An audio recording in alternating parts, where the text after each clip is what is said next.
Big data has transformed the economy we live in. Over the last few decades, it's become far cheaper to collect and store, and much more valuable to own and use. It's now overtaken oil to become the most valuable resource in the world. It can all sound bewildering, but data is really just measurements and recordings, facts about the world. That could be an airplane measuring the temperature of its engines, or scientists measuring an earthquake. But some of this data is called personal data, and it's about you. If you were to print out all the data that's being traded about you today, it would probably be thousands of pages long. But what is it, and why does it exist? All your personal data basically falls into three broad types.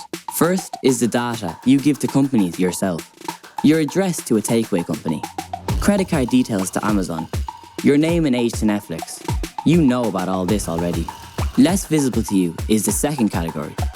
Data generated about you by the apps, platforms, services, and websites that you use.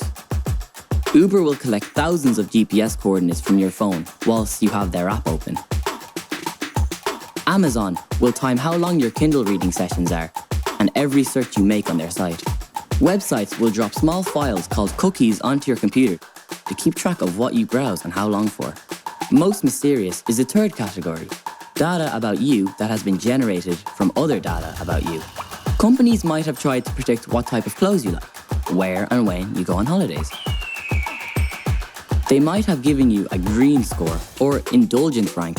These are real examples. Perhaps they've used data to put you in a category called something like love aspirer, idea seeker, or young and struggling. This is called inferred data, and you've probably never come across it before. All this data exists for lots of different reasons. The services you use need data to work properly. A website needs to know what kind of computer you have. Uber needs to know where you are. But personal data can also be profitable. It's used by insurance companies to guess how healthy you are, and by banks to see if you're a risky person to lend money to. One of its biggest uses is for targeted advertising.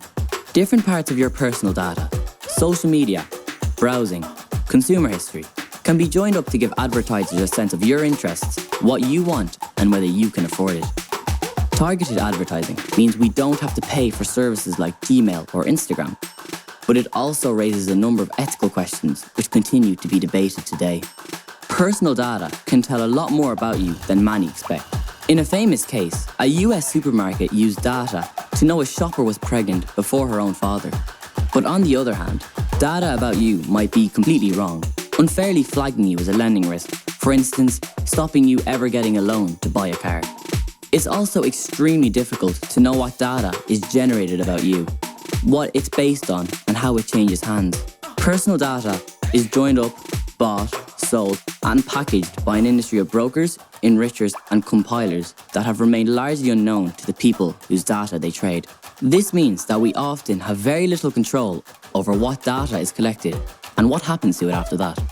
Have you ever clicked that giant green button to accept all the cookies on the browser? Of course you have. It's easier. But have you ever read the full terms and conditions in that tiny print that tells you what happens with your data? Of course not.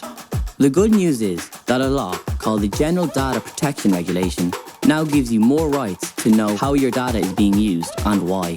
Data rights are human rights, and like the uses of data itself, this shouldn't be mysterious to anyone.